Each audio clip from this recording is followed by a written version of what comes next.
At my baby shower, my mother-in-law snatched the gift list and announced, "I'll be taking these presents to my house since I'll be raising the baby." When I laughed, she turned red and shouted, "A mother's place is in the kitchen, not making decisions."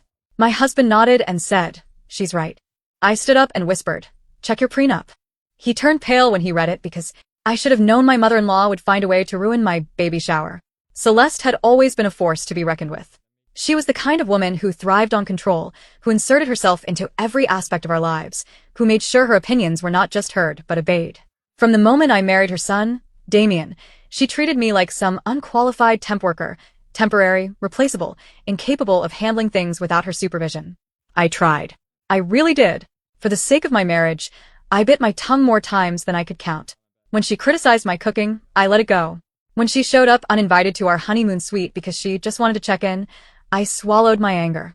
When she started calling my unborn child her baby, I gritted my teeth so hard I'm surprised they didn't crack. But what happened at my baby shower? That was the final straw. The party was supposed to be a happy occasion. My best friend, Tasha, had organized everything down to the last detail: pastel decorations, catered brunch, a table stacked with carefully wrapped gifts. It was the kind of event where people took pictures and made memories. I was glowing, excited, surrounded by people who loved me.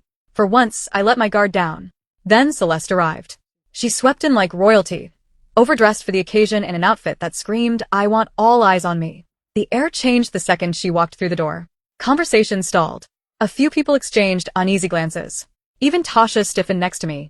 I smiled through the tension, trying to keep things pleasant. "Celeste. So glad you could make it." She barely looked at me.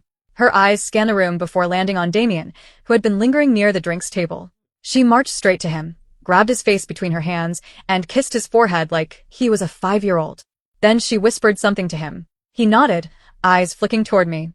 Something about that moment made my stomach turn, but I shook it off. For the next hour, Celeste floated around the party like she was the guest of honor, making loud comments about everything. Oh, I didn't realize we were doing store-bought pastries.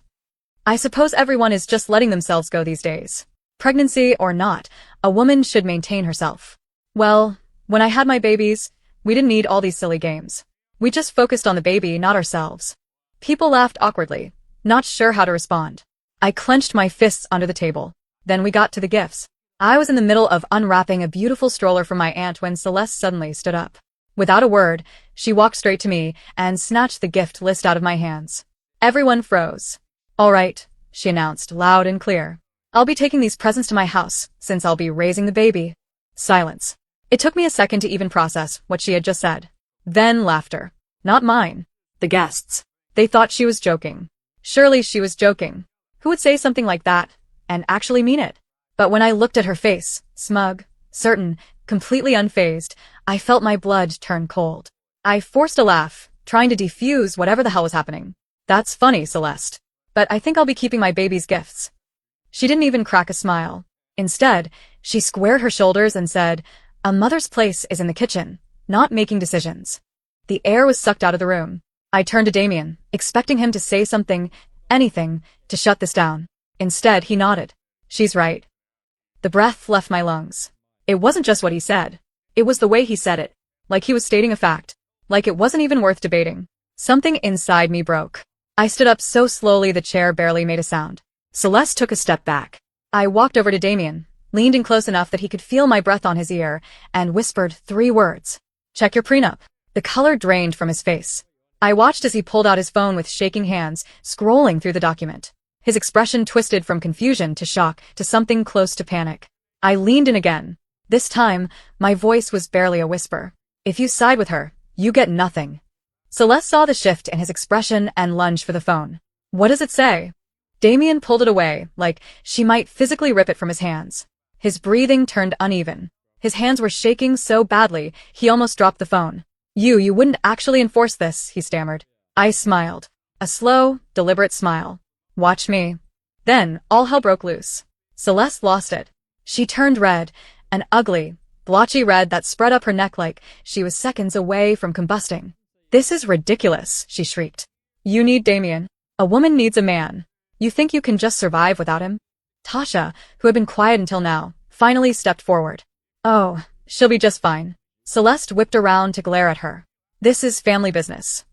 Tasha crossed her arms. Then take it outside. Celeste's gaze darted between me, Damien, and the guests, who were all watching with varying degrees of shock, amusement, and second-hand embarrassment. Then, in true dramatic fashion, she grabbed a centerpiece from the table and hurled it onto the floor. The vase shattered. Ungrateful little. Get out. I cut in, my voice sharp. She froze. I stepped forward, lowering my voice. You're not taking my baby. You're not making decisions for me. And you're not welcome here. Damien sat down heavily, rubbing his temples. He looked like he had just realized, too late, that he had made a colossal mistake. I turned back to the guests, smoothed my dress, and picked up my untouched glass of sparkling cider. I took a slow sip, let the moment hang in the air, then smiled. Let's get back to the gifts, shall we? Celeste stormed out, knocking over a chair on her way. But this wasn't over. Not by a long shot. The moment Celeste stormed out, the tension in the room didn't fade. It clung to the air, thick and heavy. People shifted uncomfortably in their seats, unsure if they should clap or pretend none of that just happened. Tasha, always the queen of damage control, forced a bright smile. Well, that was eventful. Let's move on, shall we? The guests let out nervous laughter, and I forced myself to do the same. But inside, I was still burning. I could feel Damien's eyes on me, feel the weight of everything I had just set in motion pressing against my ribs. I didn't regret a damn thing. But I wasn't stupid either. This wasn't over. And I was right. Celeste didn't just leave. No. She waited outside the venue, pacing like a caged animal, dialing someone on her phone. When the party wrapped up and people started heading out, I saw her. She was gripping her purse so tightly her knuckles were white. And beside her, a police officer. I blinked. Oh, you've got to be kidding me, Tasha muttered beside me. Celeste spotted me, straightened, and pointed in my direction. There she is. That's her. The officer, a tired-looking man who probably had better things to do, walked over. Ma'am, we got a report that you were threatening to withhold a child from their legal guardian? I actually laughed. A short, sharp sound. Excuse me? Celeste stomped forward. I am the grandmother, she said, voice trembling with anger. And my son and I have rights. She can't just take my grandchild away from us. The baby is still inside me, you lunatic. The officer blinked. I could feel, the moment he realized this was a family drama he wanted no part of. He sighed, pinched the bridge of his nose, and turned to Celeste. Ma'am, this isn't a police matter. Unless there's a legal custody order, there will be one, she snapped. We're getting a lawyer. A cold chill ran through me. Celeste wasn't just throwing a tantrum. She was planning something. Damien finally spoke. Mom. Stop. Celeste turned on him like a viper. Stop? Stop? She just threatened to cut you out of your own child's life. Damien. And you're going to let her? His jaw clenched. It's more complicated than that. Celeste's nostrils flared. Oh, I see, she said, voice laced with venom. You're choosing her over your own family. And just like that, she turned on her heel and stalked away. I exhaled. The officer mumbled something about good luck and followed after her, clearly done with this mess. Tasha let out a low whistle. Well, that escalated. I turned to Damien, my hands clenched at my sides. Is she serious? Damien swallowed hard. He looked at me like a man standing on a crumbling ledge, trying to decide whether to jump or climb back. She wouldn't actually, his voice trailed off. I didn't trust that for a second. I held his gaze, voice flat. Tell me the truth, Damien. Does she have a lawyer? His throat bobbed. My stomach dropped. I turned and walked away before I said something I couldn't take back. The next morning, I woke up to my phone vibrating violently against my nightstand. Tasha. I answered, still half asleep. What? Her voice was sharp, urgent. You need to check Facebook. Now. My stomach twisted. I grabbed my phone, opened the app, and there it was. Celeste had posted a long, dramatic essay about how I was trying to erase her from her grandchild's life, how I had manipulated her son into signing a prenup, and how she was going to fight for her rights as a grandmother. And the worst part? People were agreeing with her. Hundreds of comments, strangers calling me selfish, cruel, a monster for keeping a baby away from its family. She's turning this into a public war, I whispered. Tasha let out a humorless laugh. Yup. And the crazy train has just left the station. I scrolled, my fingers numb, and then I saw it. A GoFundMe. She was raising money for a lawyer. I nearly dropped the phone. Oh, my God. Tasha was already one step ahead of me. We need to get ahead of this. Now. I sucked in a breath. Yeah. Because if Celeste wanted a war, she was about to get one. I stared at my phone screen, my pulse pounding in my ears. Celeste wasn't just ranting online. She was raising money to take me to court for custody of a baby that hadn't even been born yet. And worse, people were donating. She's insane, I muttered. Tasha scoffed. No, she's dangerous. This isn't just some online tantrum. She's setting the stage. She's making herself the victim. So when she actually does try something, people will already be on her side. I clenched my jaw. She was right. And that scared me more than I wanted to admit. I had dealt with Celeste's manipulations before. But this was a whole new level. And Damien? I turned my head. He was sitting on the edge of the bed, scrolling on his own phone, his face pale. He had seen it too. Say something, I said. He flinched. He sighed, rubbing his face. She's spiraling. I need to talk to her. I let out a sharp, bitter laugh. Talk to her? Damien, she's literally trying to steal our child before it's even born. What exactly do you think a conversation is going to fix? He exhaled, looking torn. She's my mom. I can't just... I cut him off. You can't just what? Set a boundary? Defend me? Defend your own kid. He opened his mouth, then shut it. That was all I needed to see. I swung my legs out of bed, grabbed my robe, and walked out. I wasn't waiting for him to grow a spine. By noon, things had escalated. I was getting messages from people I hadn't spoken to in years, some checking in, some demanding to know why I was punishing a poor grandmother. A few of Damien's cousins, who had never cared about our lives before, suddenly had strong opinions about how I was depriving Celeste of her right to be involved. But the worst part? Celeste had gone to the news. A local outlet picked up her story. The headline made my stomach turn. Grandmother fights for unborn grandchild after being cut off by selfish daughter-in-law. My vision blurred with rage. She wasn't just trying to turn our family against me. She was trying to make me a villain to the entire world. Tasha called again. Did you see? Oh, I saw. I bit out. She was already in crisis mode. You need to make a statement. Now. Don't let her control the narrative. I pinched the bridge of my nose. I'm not engaging with her insanity online. Tasha hesitated. Then how about legal action? I exhaled. I don't even know where to start. But then my phone buzzed again. An email. From a lawyer. I clicked it open. Subject.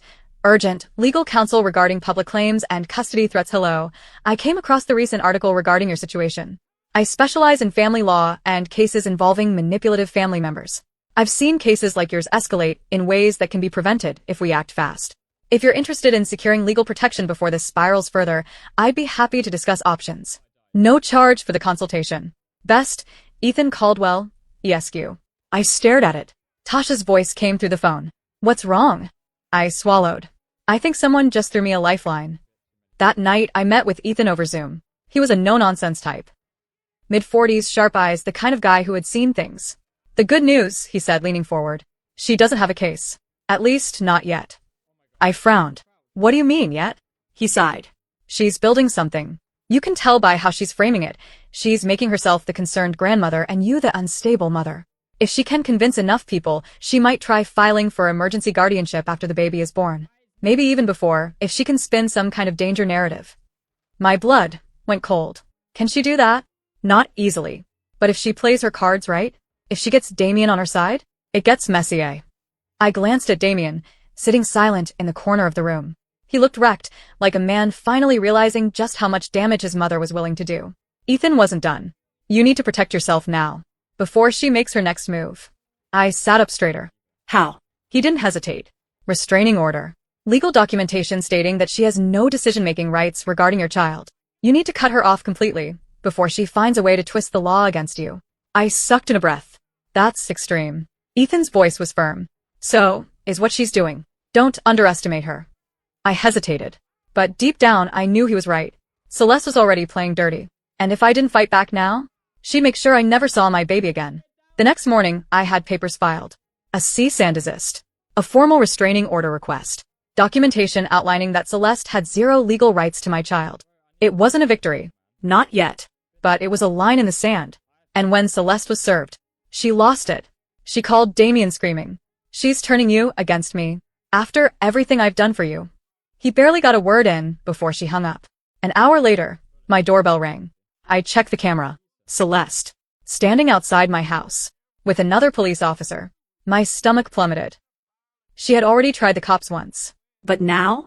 With the public on her side, with the money she was raising, with the lies she was spreading, I had no idea what she was about to pull. I took a slow breath. Then I opened the door. And Celeste gave me the smuggest smile I had ever seen. I warned you, she said sweetly. And now, I'm taking what's mine. Celeste stood on my porch, wearing a self-satisfied smirk that made my skin crawl.